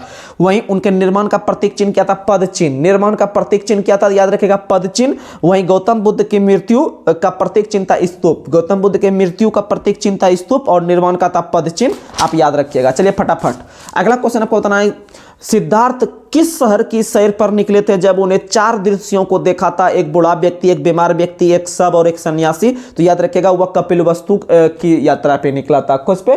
कपिलवस्तु की यात्रा पे निकला था। और यही बौद्ध धर्म अपना लिया था। आप लोग को पता है भारत के सबसे योग्य व्यक्ति थे संविधान निर्माण में हमारे डॉक्टर भीमराव अम्बेडकर। और डॉक्टर भीमराव अम्बेडकर ने जीवन के अंतिम दिनों में कौन सा धर्म अपनाया था? तो याद रख लीजिएगा आप लोग बौद्ध धर्म अपनाया था, ठीक है। और बौद्ध धर्म अपनाने वाले की संख्या सबसे अधिक जो है वह महाराष्ट्र के अंदर में है। अगला क्वेश्चन आप लोग को बताना है कि सांसारिक समस्याओं से दुखी होकर सिद्धार्थ ने कितने वर्ष की अवस्था में गृह त्याग किया था? तो याद रखिएगा 29 वर्ष की अवस्था में। कितने वर्ष की अवस्था में? 29 वर्ष की अवस्था में। और इसके 6 साल लगा था ज्ञान प्राप्ति में, यानी 29 6 35 साल में इसको ज्ञान की प्राप्ति। 16 साल में शादी, 29 साल में घर छोड़ा, 29 6 35 साल की अवस्था में इनको ज्ञान की प्राप्ति हो गया। और 80 साल में इसका निधन हो गया। 80 साल में इसका निधन हो गया, ठीक है। आगे बढ़ते हैं। अगला क्वेश्चन बताना है गौतम बुद्ध का गृह त्याग को किस नाम से जाना गया? तो महाभिनिष्क्रमण। गौतम बुद्ध ने जब गृह त्याग किया था महाभिनिष्क्रमण। गौतम बुद्ध ने जो पहला उपदेश दिया था धर्म चक्र परिवर्तन, और गौतम बुद्ध का जब निधन हुआ था तो उसे कहा गया क्या? तो याद रखिएगा उसे महापरिनिर्वाण कहा गया, महापरिनिर्वाण। अगला क्वेश्चन, गृह त्याग करने के बाद सिद्धार्थ ने वैशाली के किस गुरु से सांख्य दर्शन की शिक्षा ग्रहण किया था? और यही गुरु सिद्धार्थ के प्रथम गुरु हुए जिससे उन्होंने शून्य का ज्ञान प्राप्त किया। तो याद रखिएगा अलार कलाम। गौतम बुद्ध के या फिर सिद्धार्थ, इनके बचपन का क्या नाम था? सिद्धार्थ। इनके प्रथम गुरु कौन हुए थे? याद रखिएगा अलार कलाम। और यहीं पर बता देते हैं सिद्धार्थ के जो दूसरे गुरु हुए थे वो थे रुद्रकरामपुत। रुद्रकरामपुत से उन्होंने योग का शिक्षा लिया था। रुद्रकरामपुत जो थे वो राजगीर में मिले थे। रॉ से रुद्रकरामपुत, रॉ से राजगीर, वहाँ राजगीर में मिले थे। और वैशाली में जो उनको मिले थे वो अलार कलाम मिले थे। वैशाली में जो मिले थे अलार कलाम से योग शून्य का शिक्षा लिया था और रुद्रकरामपुत से योग का शिक्षा लिया था। अगला क्वेश्चन बताना है किस शहर में या किस जगह में सिद्धार्थ को 5 साधु मिले थे? तो याद रखिएगा वो आपको उरुवेला में। कहाँ में? उरुवेला में। उरुवेला में इसको 5 साधु मिले थे। पांचों का नाम क्या है? तो कौंडिन्य, वप्पा, भादिया, महानामा, असागी। याद रखिएगा कौंडिन्य, वप्पा, भादिया, महानामा, असागी। कौंडिन्य, वप्पा, भादिया, महानामा, असागी। ठीक है। अगला क्वेश्चन, बिना अन्न जल ग्रहण किए कितने वर्ष की कठिन तपस्या के बाद ज्ञान की प्राप्ति हुआ? तो याद रखिएगा आपका 6 वर्ष की कठिन तपस्या के बाद। 6 वर्ष की कठिन तपस्या के बाद इनको निरंजना या फल्गु नदी के किनारे पीपल वृक्ष के नीचे सिद्धार्थ को ज्ञान की प्राप्ति हुआ। किस वृक्ष के नीचे? तो पीपल वृक्ष के नीचे इसको ज्ञान की प्राप्ति हुआ। और किस नदी के किनारे? तो निरंजना या फल्गु नदी के किनारे। और रिजुपालिका नदी के किनारे महावीर को साल वृक्ष के नीचे। ठीक है। अगला क्वेश्चन, ज्ञान प्राप्ति के बाद सिद्धार्थ किस नाम से जाने गए? तो पहले तो नाम सिद्धार्थ था, ज्ञान प्राप्ति के बाद उसको बुद्धि आ गया। बुद्धि मतलब बुद्ध कहलाया। क्या कहलाया? बुद्ध कहलाया। और वह जो पीपल वृक्ष था उसको बोधि वृक्ष के नाम से जाना गया। ठीक है। अगला क्वेश्चन, और वह जगह बोध गया कहलाया। अगला क्वेश्चन, बुद्ध ने अपना प्रथम उपदेश कहां दिया? तो गौतम बुद्ध ने अपना प्रथम उपदेश सारनाथ में दिया। कहां दिया भैया? सारनाथ में। और इस प्रथम जो उपदेश को क्या कहा गया? तो इसे धर्म चक्र परिवर्तन कहा गया। गौतम बुद्ध के प्रथम उपदेश को क्या कहा गया? तो याद रखिएगा धर्म चक्र परिवर्तन कहा गया। अगला क्वेश्चन आप लोग को बताना है बुद्ध ने अपने उपदेश किस भाषा में दिए? तो बुद्ध ने अपना उपदेश पाली भाषा में और महावीर ने अपना उपदेश प्राकृत या अर्धमागधी भाषा में। अगला क्वेश्चन बताना है कि बुद्ध ने अपने उपदेश सबसे अधिक कहां दिए? तो बुद्ध ने अपना उपदेश कौशल की राजधानी श्रावस्ती में याद रखिएगा सबसे अधिक उपदेश दिए। और एक क्वेश्चन पूछता है कि गौतम बुद्ध ने वर्षा जीवन या वर्षा काल कहां बिताते थे? तो याद रखिएगा वह भी बिताते थे श्रावस्ती में, इसीलिए सबसे अधिक वहीं पर रुके, इसलिए सबसे अधिक मात्रा में भी उपदेश कहां पे दे दिए? तो श्रावस्ती में ही दे दिए। अगला क्वेश्चन आप लोग को बताना है बुद्ध की मृत्यु कितने वर्ष की अवस्था में? तो बुद्ध की मृत्यु 80 वर्ष की अवस्था में अर्थात 483 ईसा पूर्व में हुआ था, कुशीनगर उत्तर प्रदेश में। और इस अवस्था को कहा गया महापरिनिर्वाण। यानी फिर से बताते हैं गृह त्याग कहलाया महाविनिष्क्रमण, अज्ञान प्राप्ति कहलाया क्या? तो ज्ञान जो प्राप्ति कहलाया वो क्या कहलाया? तो याद रख लीजिएगा या फिर प्रथम उपदेश क्या कहलाया? धर्म चक्र परिवर्तन। और फिर जब प्रथम जब निर्माण प्राप्त हो गया तो महापरिनिर्वाण। अगला क्वेश्चन आप लोग को बताना है बुद्ध के जन्म व मृत्यु की तिथि को चीनी परंपरा के किस अभिलेख के आधार पर निश्चित किया गया है? तो कैंटोन अभिलेख के आधार पे। किस आधार पे? कैंटोन अभिलेख के आधार पे। अगला क्वेश्चन बताना है बौद्ध धर्म के बारे में हमें विशद ज्ञान किससे प्राप्त होता है? तो त्रिपिटक से। किससे? त्रिपिटक का संबंध किससे है? तो त्रिपिटक का संबंध बौद्ध धर्म से है। बौद्ध धर्म के बारे में शिक्षा मिलती है। त्रिपिटक में 3 पुस्तक है जिसका क्या क्या नाम है? तो याद रखिएगा आप लोग सूत्र पिटक, विनय पिटक, अभिधम पिटक। सूत्र पिटक, विनय पिटक, अभिधम पिटक। तो उसमें से तीनों का रचयिता पूछता है। तो तीनों के रचयिता में याद रखिएगा कि आपके सूत्र पिटक के रचयिता कौन है? तो आनंद। सूत्र पिटक के रचयिता कौन है? आनंद। और विनय पिटक के रचयिता कौन है? उपाली। विनय पिटक के रचयिता कौन है? उपाली। और आपका अभिधम पिटक के रचयिता कौन है? तो याद रखिएगा मोगलीपुत्तिस। अभिधम पिटक के रचयिता कौन है? मोगलीपुत्तिस। कैसे याद रहेगा? आपको ट्रिक देते हैं। जैसे हम बताएं सूत्र पिटक, क्या बताएं? सूत्र पिटक। सूत्र पिटक यानी सूतने में क्या आता है? हमको आनंद आता है। सूतने में क्या आता है? आनंद आता है। क्या आता है? आनंद। यानी सूत्र पिटक के रचयिता कौन है? आनंद। सूत्र पिटक रचयिता कौन है? आनंद। सूत्र पिटक रचयिता कौन है? आनंद। सूत्र पिटक रचयिता कौन है? आनंद। सूत्र पिटक रचयिता कौन है? आनंद। सूत्र पिटक रचयिता कौन है? आनंद। बताइए, भूलिएगा? नहीं भूल पाइएगा। ठीक है। उसके बाद करते हैं विनय पिटक। विनय पिटक है उपाली, विनय पिटक है उपाली। देखिएगा विनय, विनय में 3 अक्षर है और उपाली में भी 3 अक्षर है। आनंद में भी 3 अक्षर था, लेकिन हम आपको ट्रिक से वो समझा चुके हैं, उसमें डाउट आपको नहीं होगा। और विनय पिटक में 3 अक्षर है विनय में, और उधर उपाली में भी 3 अक्षर है, तो विनय पिटक को उपाली दे देंगे, विनय पिटक उपाली। और उधर आपको दे रहे हैं अभिधम पिटक, थोड़ा लंबा टाइप का अभिधम पिटक, तो उसको भी थोड़ा लंबा टाइप का नाम याद रख लीजिएगा, मोगली पुत्तिस। मोगली पुत्तिस ये ऑप्शन जब दिखेगा ना फटाफट अपने आप मिला दीजिएगा। अगला क्वेश्चन आप लोग को बताना है सबसे पुराना मत पाली त्रिपिटक का कौन सा था? तो याद रखिएगा थेरवात मत। थेरवात मत पाली त्रिपिटक का सबसे पुराना मत था। अगला क्वेश्चन आपको बताना है सुत पिटक में कितने निकाय है? तो सुत पिटक में भी 5 निकाय है। सुत पिटक में भी कितने निकाय है? तो 5 निकाय, यानी याद रखिएगा सुत यानी आनंद इसके रचयिता हो गया, और कितना घंटा तक सुत? तो 5 घंटा तक सुत, यानी सुत पिटक को भी कितने भागों में बांटा गया है? 5 भागों में। सुत पिटक को भी कितने भागों में? 5 भाग, और 5 भाग है दिग् निकाय, मध्यम निकाय, संयुक्त निकाय, अंगुत्तर निकाय, खुद्दक निकाय। ठीक है बस, और उसमें से एक याद रखना है खुद्दक निकाय।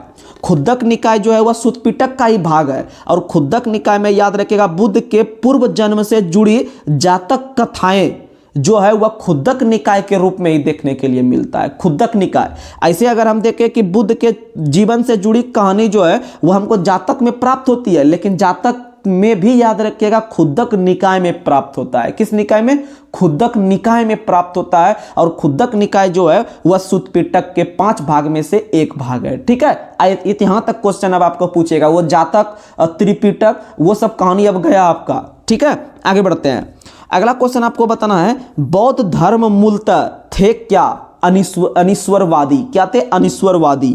बुद्ध धर्म मूलतः अनिश्वरवादी थे, अर्थात इसमें हम कह सकते हैं कि आत्मा की परिकल्पना नहीं है, आत्मा की परिकल्पना नहीं है। अगला और याद रखिएगा कि बुद्ध धर्म में पुनर्जन्म की मान्यता है। बुद्ध धर्म में पुनर्जन्म की मान्यता है और कर्म में विश्वास करता है। किसमें विश्वास करता है? कर्म। इसमें बुद्ध में ईश्वर की मान्यता नहीं है, याद रखिएगा कॉमन।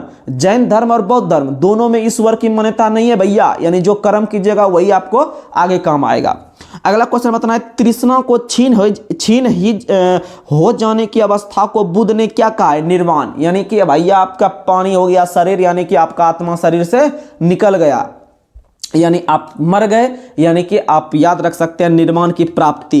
यानी कि बौद्ध धर्म का सबसे अंतिम लक्ष्य था निर्वाण की प्राप्ति, और निर्वाण की प्राप्ति यानी गौतम बुद्ध को निर्वाण को, गौतम बुद्ध की मृत्यु को क्या कहा गया? तो महापरिनिर्वाण कहा गया, याद रखिएगा। अगला क्वेश्चन अगर पूछे कि विश्व दुखों से भरा है यह कथन बुद्ध ने कहां से लिया था? तो विश्व दुखों से भरा है यह कथन बुद्ध ने जो लिया था वह उपनिषद से लिया था। कहां से लिया था?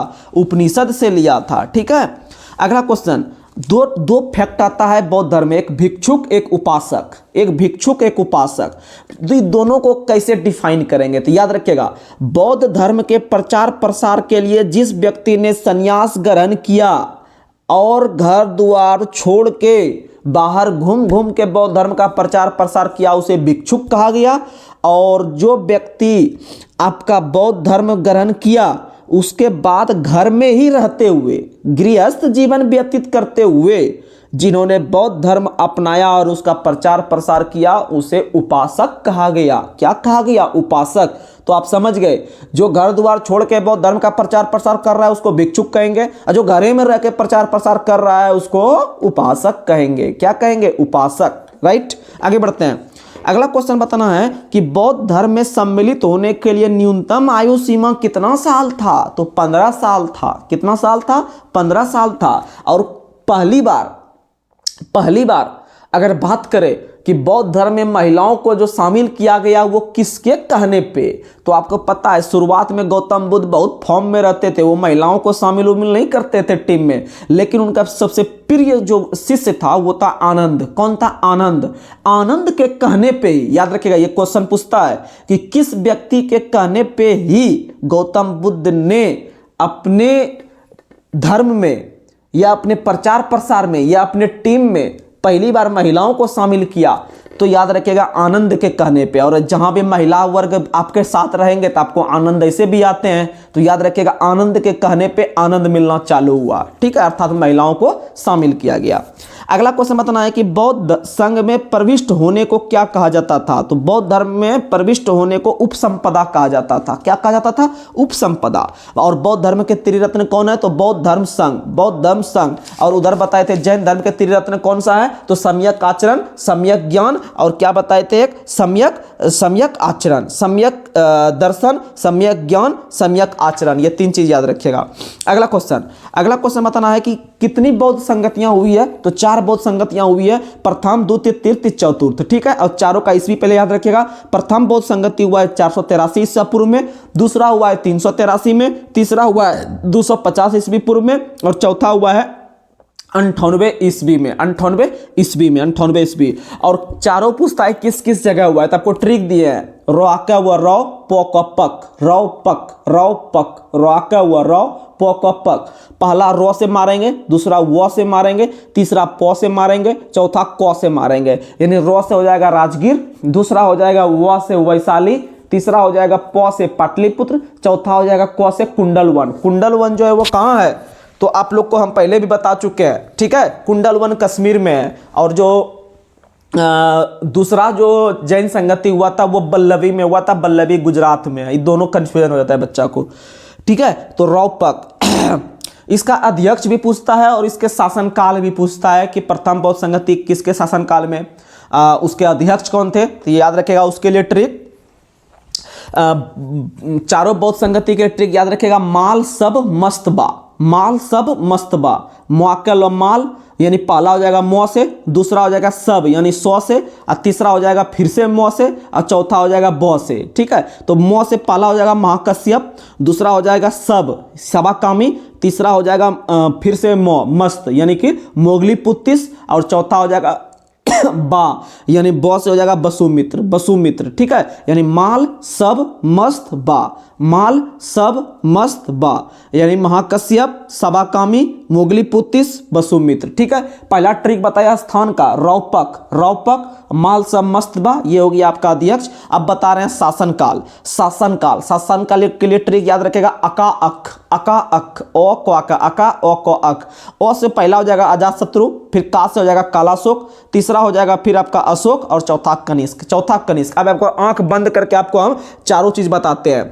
प्रथम बौद्ध संगति 483 ईसा पूर्व, दूसरी बौद्ध संगति 383 ईसा पूर्व, तीसरी बौद्ध संगति 250 ईसा पूर्व, चौथी बौद्ध संगति 98 ईसा पूर्व। ये आपको बता देना है ईस्वी। फिर बताना है जगह क्या बताइएगा? रौपक, रौपक। रौ से राजगीर पहला, दूसरा वैशाली, तीसरा पाटलिपुत्र, चौथा कुंडलवन। ठीक है, अब अध्यक्ष बताइएगा। अध्यक्ष के लिए क्या बताए? माल सब मस्तबा, माँ से क्या हो जाएगा? तो याद रख लीजिएगा महाकश्यप, सब से सवाकामी, मस्त से मोगली पुत्तिस, अब्बा से बसुमित्र। ठीक है, और अध्यक्ष के लिए शासनकाल जो हुआ था यानी किस किस शासक के शासनकाल में हुआ था, तो उसके लिए ट्रिक बताए थे आपको अका अक। क्या बताए थे? अका अक, ओ को अका, ओ को अक याद रखिएगा, अका अक। ठीक है, यानी ओ से याद रख लीजिएगा आप लोग अजातशत्रु, ओ से अजातशत्रु, दूसरा कालाशोक, और तीसरा याद रख लीजिएगा अशोक, चौथा कनिष्क। अब बताइए कहीं डाउट है? कहीं डाउट नहीं है। यानी अध्यक्ष याद करवा दिए, शासनकाल याद करवा दिए, स्थान याद करवा दिए, समय याद करवा दिए, कब कब हुआ था। ठीक है, यानी 4 चौके 16 क्वेश्चन ऐसे फटाफट। 483, 383, 250, 98। कहानी खत्म। रौपक कहानी खत्म स्थान का। माल सब मस्तबा अध्यक्ष, और लास्ट में याद करवा दिया आपका अका अक शासनकाल। चलिए आगे बढ़ते हैं। अगला क्वेश्चन आपको बताना है किस बौद्ध संगति के बाद बौद्ध धर्म 2 भागों में विभाजित हो गया? तो हीनयान महायान। अगला क्वेश्चन बताना है बौद्ध धर्म में महायान संप्रदाय का आदर्श क्या था? बोधिसत्व। क्या था? बोधिसत्व। अगला क्वेश्चन बताना है धार्मिक जुलूस प्रारंभ करने वाला पहला धर्म कौन सा था? बौद्ध धर्म। धार्मिक जुलूस प्रारंभ करने वाला पहला धर्म कौन सा था? बौद्ध धर्म। और बौद्ध धर्म का सबसे पवित्र त्योहार कौन सा है? तो याद रखेगा बैसाख पूर्णिमा। कौन सा है? तो याद रखेगा बैसाख पूर्णिमा, जिसे बुद्ध पूर्णिमा के नाम से भी जानते हैं। चलिए आगे बढ़ते हैं। अगला क्वेश्चन बताना है बुद्ध ने सांसारिक दुखों के संबंध में कितने आर्य सत्य का उपदेश दिया? तो 4 अर्थ सत्य का उपदेश दिया। यानी बुद्ध जब निकला था बाहर तो 4 प्रकार का देखा भी, यानी 4 प्रकार से दुख भी देखा, बूढ़ा व्यक्ति, बीमार व्यक्ति, एक शव, एक सन्यासी। और 4 प्रकार का ही आर्य सत्य बताया। एक बताया दुख, दुख समुदाय, दुख निरोध गामिनी प्रतिपदा। ठीक है, आगे बढ़ते हैं। अगला क्वेश्चन बताना है, निर्माण बौद्ध धर्म का परम लक्ष्य है, जिसका अर्थ क्या होता है? तो दीपक का बुझ जाना, दीपक का बुझ जाना, यानी आदमी जब मर गया तो दीपक बुझ गया। अगला क्वेश्चन आपको बताना है, बुद्ध ने किस मार्ग का उपदेश दिया? तो बुद्ध ने मध्यम मार्ग या मध्यम प्रतिपदा मार्ग का उपदेश दिया। आप लोग बता दीजिएगा। और किस भाषा में? पाली भाषा में। महावीर ने प्राकृत या अर्धमागधी भाषा में। अगला क्वेश्चन आप लोग को बताना है कि सर्वाधिक बुद्ध मूर्ति का निर्माण किस शैली में हुआ है? तो सबसे अधिक जो बुद्ध मूर्ति, देखिएगा, अगर क्वेश्चन पूछे कि सबसे अधिक बुद्ध की जो मूर्ति है वो किस काल में या किस कला में बनी है, और दूसरा अगर पूछे कि बुद्ध की प्रथम मूर्ति किस में बनी है, ये 2 क्वेश्चन पूछता है। तो अगर क्वेश्चन पूछे कि सर्वाधिक बुद्ध मूर्तियों का निर्माण किस शैली में, तो गांधार शैली में। और लेकिन बुद्ध की प्रथम मूर्ति का निर्माण मथुरा शैली में। किस शैली में? मथुरा। और आपको कुछ देर पहले मथुरा के बारे में बताए थे कि जैन धर्म में के अंतर्गत जैन के शिक्षा का जो सबसे पवित्र केंद्र था या प्रसिद्ध केंद्र था वो मथुरा ही था। जैन शिक्षा का भारत में सबसे प्रसिद्ध केंद्र कौन सा था? तो याद रखेगा मथुरा।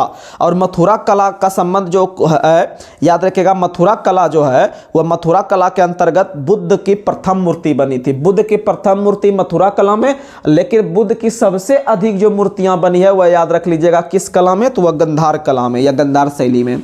ठीक है, अगला क्वेश्चन, बोधि वृक्ष के नीचे सर्वप्रथम देवालय का निर्माण किस शासक के द्वारा करवाया गया? सम्राट अशोक के द्वारा। किसके द्वारा? सम्राट अशोक के द्वारा। अगर क्वेश्चन पूछे भारत में उपासना की जाने वाली प्रथम मूर्ति संभवतः किसकी थी? तो वह बुद्ध की थी। भारत में उपासना की जाने वाली प्रथम मूर्ति संभवतः किसकी थी? तो वह बुद्ध की थी।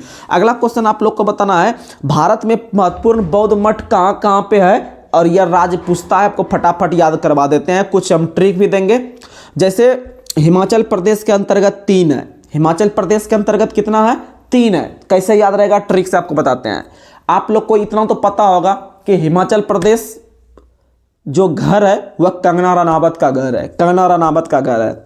और आपको यह भी पता होगा कि कुछ दिन पहले जब चुनाव जीती थी कंगना रनावत लोकसभा का, तो उनको सीआईएसएफ की एक महिला कांस्टेबल ने जो है कि एक थप्पड़ भी जड़ दिया था। आप लोग को पता है, शिमला वगैरह, वो चंडीगढ़ में शायद कहीं पे। ठीक है, तो आपको इतना तो जरूर पता है कि शिमला हिमाचल प्रदेश जो घर है वो कंगना रनावत का है। कंगना रनावत का ओरिजिनल घर जो है वो अपना हिमाचल प्रदेश है। ठीक है, और याद रखेगा हिमाचल प्रदेश का जब नाम आया तो याद रखेगा हिमाचल प्रदेश में सबसे अधिक ग्रामीण आबादी है। सबसे अधिक ग्रामीण आबादी जो है प्रतिशत में, वो आपका हिमाचल प्रदेश में लगभग 90% जनसंख्या वहां का गांव में ही रहता है। ठीक है, 10% शहर है। तो आप याद रखेगा कंगना, ऐसे याद रखेगा कंगना। कंगना का जैसे ट्रिक में हम नाम लेंगे कंगना, तो आपको दिमाग अपने आप पहुंच जाना चाहिए कहाँ, किस राज्य में? हिमाचल प्रदेश में। कंगना का जैसे नाम लेंगे तो याद रहना चाहिए आपका नाम कहाँ चल जाना चाहिए? तो हिमाचल प्रदेश पे। तो याद रखेगा कंगना के ससुर का नाम टाबो है। क्या याद रखना है? कंगना के ससुर का नाम टाबो है। यानी कंगना ऐसे पकड़ने के लिए दिए हिमाचल के लिए। ठीक है, कंगना के ससुर, या ससुर से हो जाएगा सासुर मठ, ससुर से हो जाएगा सासुर मठ, नाम से हो जाएगा नामग्याल मठ हिमाचल, टाबो है, टाबो से टाबो मठ हो जाएगा हिमाचल। यानी कंगना को ट्रिक में पकड़ लेंगे, कंगना से हिमाचल पकड़ लेंगे। कंगना के ससुर का नाम टाबो है, यानी सासुर मठ, नामग्याल मठ, टाबो मठ। ये तीनों मठ कहाँ में है? तो ये तीनों मठ हिमाचल प्रदेश में है। तो शायद आपको ये ट्रिक पसंद आया हो। ठीक है, उसके बाद बात करते हैं हेमिस। हेमिस या हिमिस अभ्यारण्य, इसे भी लद्दाख में है, आप पकड़ लीजिएगा। हिमिस और थिक्से, हिमिस के लास्ट में 100 आ रहा है, थिक्से के लास्ट में भी 100 आ रहा है, तो 100 याद रखेगा लद्दाख। हिमिस से पकड़ लीजिएगा, हिमिस के लास्ट में 100, थिक्से के लास्ट में भी 100 बराबर 100, दोनों लद्दाख में। ठीक है, उसके बाद बात करते हैं मिडरेलिंग। मिडरेलिंग याद रखेगा उत्तराखंड में है। मिडरेलिंग कहाँ में है? उत्तराखंड में। मिडरेलिंग कहाँ में है? उत्तराखंड में। मिडरेलिंग कहाँ में है? उत्तराखंड में। रूमटेक, रूमटेक में 4 अक्षर, सिक्किम में 4 अक्षर। रूमटेक मठ कहाँ में है? सिक्किम में। रूमटेक मठ कहाँ में? सिक्किम में। और तवांग मठ कहाँ है? अरुणाचल। तवांग सबसे पूर्वी जिला तवांग आप लोग को पता है अरुणाचल प्रदेश में है, आप लोग को ऐसे भी पता है। तो तवांग मठ किस राज्य में? अरुणाचल प्रदेश में। और नाम ड्रिलिंग मठ आपको पता है, कुछ दिन पहले एक राज्य है कर्नाटक, कर्नाटक का राजधानी बेंगलोर, बेंगलोर ने अपना अलग से झंडा और नाम चलाने का प्रस्ताव रखा था संसद में। ठीक है, लेकिन वो संभव नहीं हो पाया। तो नाम ड्रिलिंग मठ याद रख लीजिएगा, कामयात कर्नाटक में, ठीक है। मिड्रिलिंग उत्तराखंड और नाम ड्रिलिंग अगर पूछेगा तो कर्नाटक, और बोधि मंडा मठ अपना बिहार में। बोधि मंडा मठ कहाँ में है तो याद रखेगा अपना बिहार में। बोधि मंडा मठ कहाँ में, बिहार में। अगर क्वेश्चन पूछे भारत में सभी स्तूप में से सबसे प्रसिद्ध स्तूप जो है सांची का स्तूप, वो मध्य प्रदेश में है। सांची का स्तूप किस में है, मध्य प्रदेश में। और याद रखेगा सांची का स्तूप का निर्माण किस शासक ने करवाया था, सम्राट अशोक ने। सम्राट अशोक ने करवाया है, सम्राट अशोक ने करवाया। सांची का स्तूप का निर्माण किसने करवाया है, सम्राट अशोक ने। अगला क्वेश्चन बताना है, उत्तर प्रदेश का कौन सा स्तूप सबसे प्राचीनतम स्तूप है, तो याद रखेगा पिपरहवा का स्तूप। पिपरहवा का स्तूप जो है वह उत्तर प्रदेश में है, यह सबसे पुराना स्तूप है।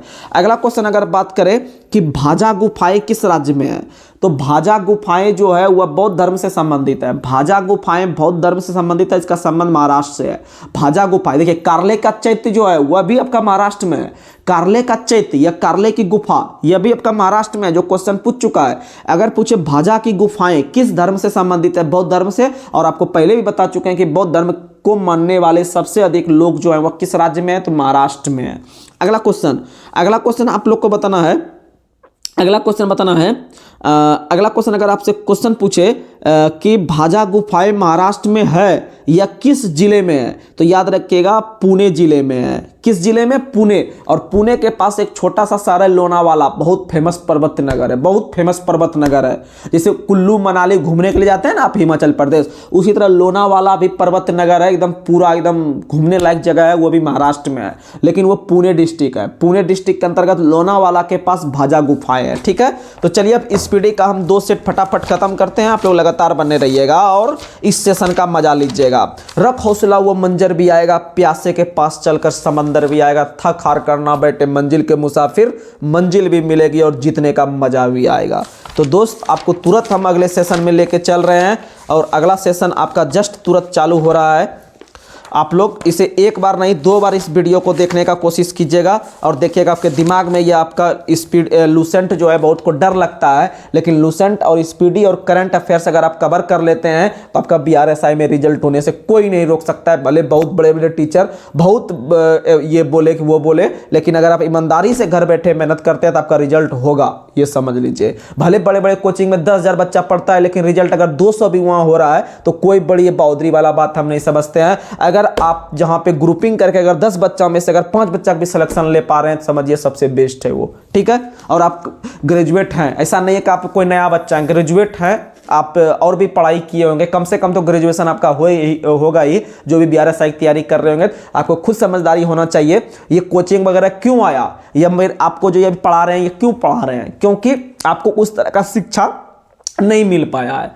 सब सिलेबस आपको पहले 9, 10, 11, 12 ग्रेजुएशन में सब चीज़ ये लिखा हुआ है, लेकिन आपको उस तरह का बुनियादी शिक्षा नहीं मिल पाया। आप उस तरह से मेहनत नहीं किए जो अभी आपको इस तरह से पढ़ना पड़ रहा है। खैर कोई बात नहीं, आपको मेहनत करना है। आपको इतना समझदारी जरूर है कि आपको खुद के मेहनत से ही सफलता मिल सकता है, इतना तो ज्ञान है। आपको तो उंगली पकड़ के कोई पढ़ाएगा नहीं, आपको इतना पता है भैया ये BRSI का पेपर भरे हैं, इसमें क्या क्या सिलेबस है, क्या क्या पढ़ना है, कौन कौन सी पुस्तकें सेलेक्ट करना है, बस कहानी खत्म है। इसमें तो कुछ है नहीं। आप कहीं भी कोचिंग में चले जाइएगा तो आपको तो दिमाग में घुसा नहीं देगा पिला के। आपको पढ़ना खुद का है, पढ़ना पड़ेगा खुद से मेहनत लगाना पड़ेगा। कोई भी क्वेश्चन जुगाड़ पानी लगा के खुद से याद रखना पड़ेगा और अधिक से अधिक सेट प्रैक्टिस करना होगा, तभी जाके सिलेक्शन हो पाएगा। कोचिंग जाने सिलेक्शन नहीं होता है। चलिए आगे बढ़ते हैं। तो 6, 7, 8 तक शायद हो गया था, बताइएगा 9 से। हाँ फटाफट हम 4 सेट खत्म कर देते हैं। 9, 10, 11, 12 बताइएगा। राज्यसभा के सदस्यों का चुनाव कौन करता है, तो राज्यसभा देखिएगा। अगर हम बात करते हैं लोकसभा, तो लोकसभा का जो चुनाव होता है उसमें कौन कौन हिस्सा लेते हैं, तो लोकसभा का जो चुनाव होता है उसमें आम प्रतिनिधि हिस्सा लेते हैं।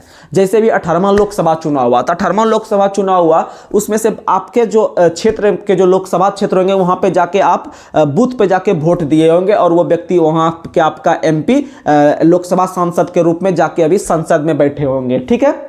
उसी तरह से जैसे आप मान लीजिए पप्पू यादव का, आप पूर्णिया लोकसभा से है, अगर वो पूर्णिया लोकसभा से जीत के पहुंचे हैं तो क्या वहां की जनता खुद से वोट देके उनको चुना है, या कोई बड़े बड़े आदमी खाली जाके चुन लिया है, या फिर कोई वैधानिक पद पे बैठे व्यक्ति चुन लिया? तो बोलिएगा नहीं, आम जनता जिसकी उम्र 18 वर्ष अधिक है वो जाके उनको वोटिंग देके वो चुने हैं और वो जाके दिल्ली में बैठे, यानी उसका प्रत्यक्ष चुनाव हुआ है। लोकसभा का चुनाव प्रत्यक्ष रूप से आम जनता करती है, लेकिन अगर हम राज्यसभा का बात करते हैं तो राज्यसभा के चुनाव में कभी नहीं देखे होंगे कि आम जनता हिस्सा लेती है। राज्यसभा का चुनाव में आम जनता बिल्कुल हिस्सा नहीं लेती है। राज्यसभा के चुनाव में आम जनता के द्वारा चुने हुए प्रतिनिधि, सुनिएगा, राज्यसभा का जब चुनाव होता है तो राज्यसभा के चुनाव में आम जनता के द्वारा चुने हुए प्रतिनिधि भी हिस्सा लेते हैं। अर्थात जैसे हम विधायक को सुनते होंगे, जैसे बिहार के अंतर्गत 243 विधायक है। कितना विधायक है? 243 विधायक है, और प्रत्येक विधानसभा में जो अलग अलग क्षेत्र से चुन के गए हैं विधायक वो हिस्सा लेते हैं। यानी राज्यसभा का चुनाव राज्य विधानसभा के चुने हुए सदस्यों के द्वारा किया जाता है। यानी राज्यसभा का चुनाव अप्रत्यक्ष तरीके से और लोकसभा का चुनाव प्रत्यक्ष तरीके से। प्रत्यक्ष तरीका का मतलब उसमें आम जनता हिस्सा लेती है, और अप्रत्यक्ष का मतलब आम जनता हिस्सा नहीं लेती है। राइट, आगे। और याद रखिएगा, लोकसभा और राज्यसभा दोनों का नाम 1954 में पड़ा है। कब पड़ा है? 1954 में, 1954। अगला क्वेश्चन आप लोग को बताना, फटाफट क्वेश्चन खत्म करते हैं। प्रथम विश्व युद्ध की अवधि में स्वशासन आंदोलन, जिसे होम रूल आंदोलन के नाम से भी जानते हैं, इसका आरंभ किसने किया था? तो याद रखिएगा, एनी बेसेंट और बाल गंगाधर तिलक। एनी बेसेंट और बाल गंगाधर तिलक। एनी बेसेंट ने किया था कहां में? तो मद्रास में। और बाल गंगाधर तिलक ने कहां किया था? तो पुणे में। ठीक है, याद रखिएगा। अगला क्वेश्चन बताना, टीक और साल किस प्रकार के वन है? तो टीक और साल उष्णकटिबंधीय आर्द्र पतझड़ी वन है। अगला क्वेश्चन आप लोग को बताना है, गांधी जी ने किस व्यक्ति को दीनबंधु की उपाधि दिया था? C F Andrews. किसको दिया था? C F Andrews. अगला क्वेश्चन, जलियांवाला बाग हत्याकांड के विरोध में रविंद्रनाथ टैगोर ने नाइटहुड की उपाधि जो लौटाया था वो कब लौटाया था? 1919 में। और जलियांवाला बाग हत्याकांड भी कब हुआ था? तो 13 अप्रैल 1919। और जलियांवाला बाग हत्याकांड की जांच के लिए मदन मोहन मालवीय की अध्यक्षता में किस समिति का गठन किया गया था? भारतीयों के द्वारा या कांग्रेसियों के द्वारा? याद रखेगा, तहकीकात समिति। और अंग्रेजी सरकार के द्वारा हंटर कमीशन का गठन किया गया था। अगला क्वेश्चन बताना है, रेफ्रिजरेटर में किस गैस का प्रयोग होता है? फ्रियोन का। किसका प्रयोग होता है? फ्रियोन का। अगला क्वेश्चन, चाबी वाली घड़ी में कमानी के रूप ऊर्जा के रूप में किस ऊर्जा का प्रयोग होता है? स्थितिज ऊर्जा का। किस ऊर्जा का? स्थितिज ऊर्जा। और इसका फॉर्मूला होता है कि आपका क्या? तो याद रखेगा, पोटेंशियल एनर्जी पीई बराबर क्या होता है? याद रखिएगा, mgh। क्या होता है? mgh। और काइनेटिक एनर्जी के ई बराबर होता है आपका क्या था? Half M B square. ठीक है, अगला क्वेश्चन बताना, पुलकेशिन दूत ने किसको पराजित? पुलकेशिन दूत को पराजित किसने किया था? तो नरसिंह वर्मन द्वारा पराजित हुआ था। कौन? तो पुलकेशिन दूत। और पुलकेशिन दूत को पराजित कौन किया था? तो आप लोग याद रख लीजिएगा, आप लोग, नरसिंह वर्मन। ठीक है, अगला क्वेश्चन, नहीं, सबसे पहले नरसिंह वर्मन ने हराया था पुलकेशिन को, और पुलकेशिन ने हराया था हर्षवर्धन को। याद रखेगा, हर्षवर्धन को। अगला क्वेश्चन बताना है, ग्राम पंचायत चुनाव कराने का निर्णय कौन करती है? तो ग्राम सरकार या फिर राज्य सरकार करती है। कौन करती है? राज्य सरकार। ग्राम पंचायत चुनाव कराने का निर्णय कौन करती है? तो याद रख लीजिएगा, राज्य सरकार। और ग्राम पंचायत चुनाव का वर्णन किस अनुच्छेद में है? तो 243 का के में। 243 का के में निर्वाचन। ई में क्या है? तो ई में है कार्यकाल। आई में क्या है? राज्य वित्त आयोग है 243 के आई में। 243 के आई में। ठीक है, याद रखिएगा। और 243 के ओ में क्या है? तो नो ऑब्जेक्शन, यानी इसमें किसी प्रकार का जो है कि कोर्ट या फिर सुप्रीम कोर्ट, हाई कोर्ट किसी प्रकार का इसमें ऑब्जेक्शन नहीं कर सकती है। और ऐसे भी आपको सब ट्रिक हम बता भी दिए थे। आपको जो वीडियो देखते हैं लगातार उनको फायदा हो रहा होगा। चलिए आगे बढ़ते हैं। अगला क्वेश्चन बताना है, नासिक किस नदी के किनारे है? गोदावरी। नासिक किस नदी के किनारे है? गोदावरी। और गोदावरी नदी का उद्गम स्थल कहाँ है? तो गोदावरी नदी का उद्गम स्थल यह है, याद रखिएगा, नासिक में ही है। कहाँ में है? नासिक में ही है। गोदावरी नदी का उद्गम स्थल कहाँ में है? तो नासिक में ही है। नासिक जो है वह महाराष्ट्र में स्थित है, जो प्याज के लिए प्रसिद्ध है। ठीक है, याद रखिएगा। अगला क्वेश्चन, देव समाज के संस्थापक कौन है? श्री धरालू नायडू। देव समाज के संस्थापक कौन है? श्री धरालू नायडू। अगला क्वेश्चन बताना है, किस देश में दोहरी नागरिकता दी जाती है? तो दोहरी नागरिकता स्विट्जरलैंड में भी है, दोहरी नागरिकता अमेरिका में भी है, और एकल नागरिकता ब्रिटेन में है। इसलिए भारत ने एकल नागरिकता किस देश से लिया है? तो वह ब्रिटेन से लिया है। अगला क्वेश्चन, अगला क्वेश्चन बताना, रहीम किसके दरबार के प्रसिद्ध कवि थे? याद रखिएगा अकबर, अकबर के दरबार में थे। ठीक है। अगला क्वेश्चन, मॉन्टेग्यू चैम्सफोर्ड सुधार किस वर्ष आया था? तो मॉन्टेग्यू चैम्सफोर्ड सुधार 1919 में आया था और मार्ले मिंटो सुधार 1909 में आया था। 1909 के तहत मार्ले मिंटो सुधार के अंतर्गत सबसे मुख्य काम जो हुआ था वो हुआ था मुस्लिमों के लिए पृथक निर्वाचन प्रणाली या सांप्रदायिक निर्वाचन प्रणाली, और 1919 के तहत प्रत्यक्ष निर्वाचन प्रणाली का चालू हुआ था। इसी के तहत महिलाओं को पहली बार 1919 अधिनियम के तहत 1926 में महिलाओं को वोट देने का अधिकार दिया गया, और इसी 1919 अधिनियम के तहत याद रखिएगा आपका प्रांतों में पहली बार निर्वाचन हुआ, और इसी 1919 अधिनियम के तहत 1921 में जो है कि लोक लेखा समिति का गठन किया गया था, और इसी 1919 अधिनियम के तहत 1923 में ली आयोग की सिफारिश पे 1926 में संघ लोक सेवा आयोग का स्थापना किया गया। अगला क्वेश्चन बताना है, हाई अल्टीट्यूड रिसर्च लेबोरेटरी किस शहर में? तो गुलबर्ग में। कहां में? गुलबर्ग। अगला क्वेश्चन, आरडीएक्स है क्या प्लास्टिक विस्फोटक? आरडीएक्स है क्या प्लास्टिक विस्फोटक? आरडीएक्स का फुल फॉर्म होता है research explosive development, research and explosive development. अगला क्वेश्चन बताना, किस ईस्वी में महात्मा गांधी ने चंपारण में पहला सत्याग्रह आरंभ किया था? तो 1917 में पहला, यानी महात्मा गांधी जब 9 जनवरी 1915 को जब महात्मा गांधी भारत लौटे थे, गोपाल कृष्ण गोखले के कहने पे, जो उनके राजनीतिक गुरु थे, और उन्हीं के कहने पे 1 वर्ष तक भारत के अंदर घुमक्कड़ों की तरह मुंह बंद करके महात्मा गांधी जो घूमे थे वो भी गोपाल कृष्ण गोखले के कहने पे, और यही गोपाल कृष्ण गोखले को भारत के हीरा के नाम से भी जानते हैं। और याद रखिएगा कि महात्मा गांधी दक्षिण अफ्रीका के बाद आने के बाद यहाँ पे आके केक खाए। क्या खाए? केक। सी से चंपारण 1917, ए से अहमदाबाद 1918, और 1918 में ही के से खेड़ा सत्याग्रह, यानी इस तरह से सीरियली मना लीजिएगा। अगला क्वेश्चन आप लोग को बताना है, इंडिया हाउस की स्थापना 1905 में लंदन में किसने किया था? श्यामजी कृष्ण वर्मा। श्यामजी कृष्ण वर्मा, और इसी श्यामजी कृष्ण वर्मा को भारतीय क्रांति का पिता कहा जाता है। भारतीय क्रांति का पिता किसे कहा जाता है? तो याद रख लीजिएगा श्यामजी कृष्ण वर्मा, और भारतीय क्रांति की मां मैडम भिखाजी कामा को कहा जाता है, याद रखिएगा। और यही मैडम भिखाजी कामा ने भारत का प्रथम झंडा जो फहराया था, वो फहराई थी वह 1907 में याद रखिएगा 1907 में फहराई थी। कहां में? तो याद रख लीजिएगा जर्मनी के स्टुटगार्ट शहर में मैडम भिखाजी कामा ने पहली बार झंडा फहराने का काम किया था। और हमारा राष्ट्र ध्वज तिरंगा झंडा का डिजाइन किसने बनाया था? पिंगली वेंकैया नायडू। पिंगली वेंकैया नायडू ने बनाया था, आप लोग याद रख लीजिएगा। चलिए आगे बढ़ते हैं। अगला क्वेश्चन बताना है, इंडियन इंडिपेंडेंस लीग का स्थापना किसने किया है? तो रास बिहारी बोस। रास बिहारी बोस। अगला क्वेश्चन, प्रसिद्ध पुस्तक गुड अर्थ के लेखक कौन है? Pearl S Buck. Pearl S Buck. अगला क्वेश्चन, हरिप्रसाद चौरसिया का संबंध किससे है? बांसुरी वादक। हरिप्रसाद चौरसिया बांसुरी वादक, याद रख लीजिएगा हरिप्रसाद चौरसिया बांसुरी वादक। हरिप्रसाद चौरसिया बांसुरी वादक। पन्नालाल घोष का संबंध भी क्या है? तो याद रखिएगा बांसुरी वादक। अगला क्वेश्चन, गांधी इरविन समझौता कब हुआ था? गांधी इरविन समझौता जो हुआ था गांधी और लॉर्ड इरविन के बीच हुआ था 5 मार्च 1931 को, जिसे दिल्ली समझौता के नाम से भी जानते हैं। और इसी 1931 का जो अधिवेशन हो रहा था कांग्रेस का, वह कहां हो रहा था? कराची में। और कराची में जब अधिवेशन हो रहा था, जिसके अध्यक्षता आपका किसके द्वारा किया जा रहा था? तो याद रखिएगा सरदार वल्लभ भाई पटेल के द्वारा। और इसी सरदार वल्लभ भाई पटेल की अध्यक्षता में पहली बार मौलिक अधिकार का भी मांग किया गया था 1931 में कराची अधिवेशन में। और याद रखिएगा 1931 के ही कांग्रेस अधिवेशन में महात्मा गांधी को पहली बार काला झंडा दिखाया गया था। और इसी उपलक्ष्य में महात्मा गांधी ने कहे थे, गांधी मर सकते हैं परंतु गांधीवादी नहीं मर सकते हैं। ठीक है, आप याद रखिएगा। चलिए आगे बढ़ते हैं। अगला क्वेश्चन बताना है, जब सूर्य पृथ्वी के अधिकतम दूरी पर पहुंचता है उसे क्या कहा जाता है? तो अधिकतम पे अपसौर, और न्यूनतम पे जो रहता है वह उपसौर। न्यूनतम जो होता है वह कंडीशन होता है 3 जनवरी को, अधिकतम वाला कंडीशन होता है 4 जुलाई को।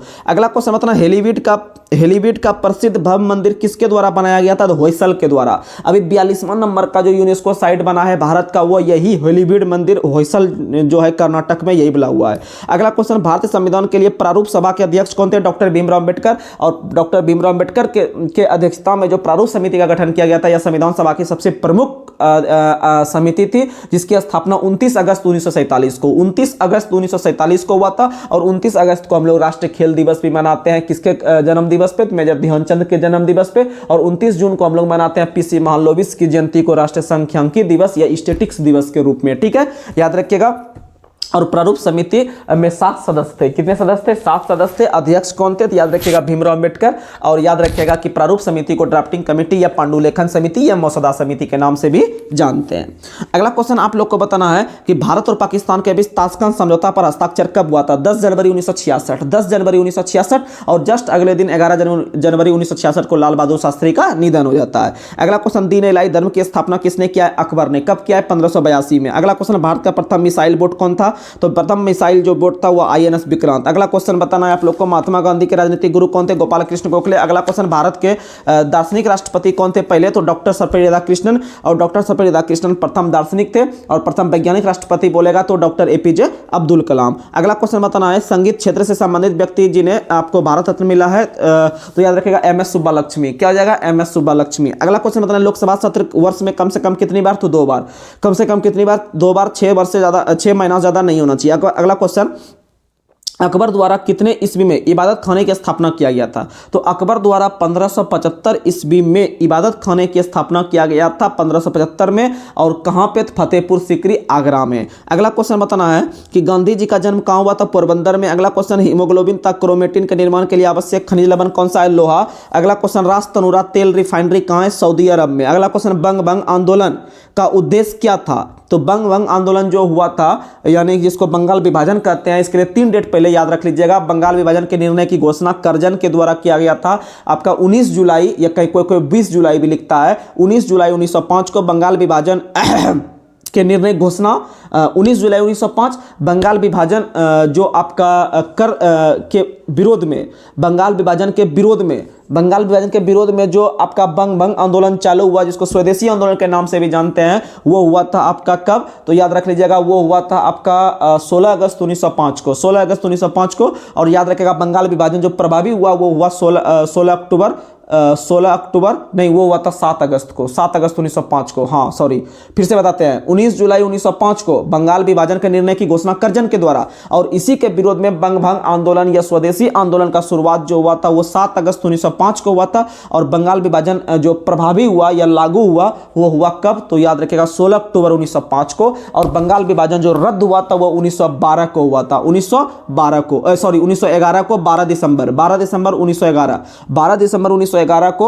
दिसंबर 1911 को बंगाल विभाजन के रद्द करने की घोषणा किसके द्वारा? तो याद रख लीजिएगा, लॉर्ड हार्डिंग द्वितीय के द्वारा। ठीक है। और अगर हम बात करें कि बंगाल विभाजन का क्या उद्देश्य था, पश्चिमी और पूर्वी बंगाल के हिंदुओं का विभाजन और हिंदू मुस्लिम अलगाव से था। अगला क्वेश्चन, ईसा मसीह का जन्म कहाँ हुआ था? बेथलेहम में। ईसा मसीह का जन्म कहाँ हुआ था? बेथलेहम में। अंग्रेजों का सबसे पहला संघर्ष किस मुगल सम्राट से? औरंगजेब से। अगला क्वेश्चन, लोहगढ़ का किला किसने बनाया? गुरु गोविंद सिंह ने। लोहगढ़ का किला किसने बनाया? गुरु गोविंद सिंह ने। इलवर्ट बिल विवाद का संबंध किस गवर्नर से? लॉर्ड रिपन, जो कि नियमित जनगणना 1881 में करवाया था, नियमित जनगणना। और इसी के काल में याद रखिएगा आपका क्या आया था? तो आप लोग को पता है कि जैसे कि आपको 1919 में बताए थे अभी, कौन सा जलियांवाला बाग हत्याकांड के लिए हंटर कमीशन और हंटर आयोग जो शिक्षा के लिए आया था वो 1882 में रिपन के काल में, हंटर आयोग 1882 में रिपन के काल में, याद रख लीजिएगा। और नियमित जनगणना भी 1881 में रिपन के काल में। अगला क्वेश्चन आप लोग को बताना है, संविधान के अनुसार लोकसभा के स्पीकर को सदन के सभी सदस्यों के बहुमत द्वारा प्रस्ताव पारित होने पर ही पद से हटाया जा सकता है। ठीक है। और वर्तमान में लोकसभा के स्पीकर कौन है? तो याद रखिएगा आप लोग 18वें नंबर के कौन है? तो वो अब बार बार बताते हैं, 17वां और 18वां जो है वो दोनों है कौन? तो याद रखिएगा कोटा लोकसभा से है। ठीक है, कोटा लोकसभा से ही। तो ये सब क्वेश्चन बार बार नहीं बताएंगे।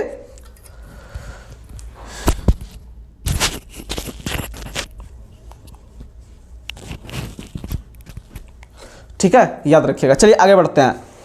अगला क्वेश्चन आप लोग को बताना है, अगला क्वेश्चन आप लोग बताइएगा, राष्ट्रगान प्रथम बार कब गाया गया था? तो राष्ट्रगान जो प्रथम बार गाया गया था वो 27 दिसंबर 1911 को कोलकाता अधिवेशन में, 27 दिसंबर 1911 को कोलकाता में गाया गया था राष्ट्रगान पहली बार। जिसके अध्यक्ष कौन थे? तो याद रख लीजिएगा रहमतुल्लाह।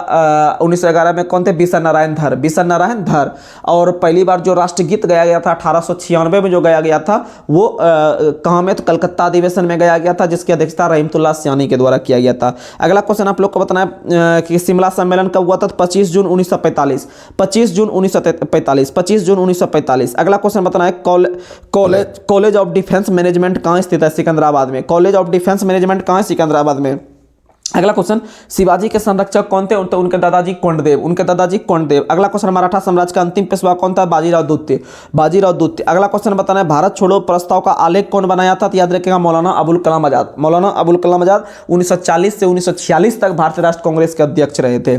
अगला क्वेश्चन आप लोग को बताना है कि रॉकेट और जेट किस सिद्धांत पर कार्य करता है? तो न्यूटन के तीसरे गति नियम पे। अगला क्वेश्चन बताना है, एंटीमनी का अग्रणी उत्पादक राज्य कौन सा है? उड़ीसा। एंटीमनी का अग्रणी उत्पादक राज्य कौन सा है? उड़ीसा। ठीक है, याद रखिएगा। और एंटीमनी का संकेत होता है एसबी। क्या होता है? एसबी। अगला क्वेश्चन, प्रथम राष्ट्रमंडल खेल कब हुआ था? प्रथम राष्ट्रमंडल खेल 1930 में कनाडा के हैमिल्टन शहर में। कनाडा के हैमिल्टन शहर में। कनाडा के हैमिल्टन शहर में। अगला क्वेश्चन आप लोग को बताना है, अगला क्वेश्चन बताना, संविधान के किस भाग में पंचायत का उल्लेख है? भाग 9 में। भाग 9 में। तो चलिए हम लोग 12 तक जो है कि सेट खत्म कर चुके हैं। अब हम लोग कल मिलेंगे एक नए उत्साह और एक नए जोश के साथ। और कल आपको करंट का भी दिन में आपको अपलोड हो जाएगा। करंट का लगभग 200 प्रश्न, करंट का 200 वन लिनियर क्वेश्चन आपको स्पीडी से और कॉपी में जो लिखे थे आप उसको कराएंगे। कल 200 प्रश्न करवाएंगे। ठीक है, लगभग आपको 1 महीना का कल खत्म कर देंगे। तो चलिए आज लेते हैं आपसे विदा। तब तक के लिए जय हिंद, जय भारत।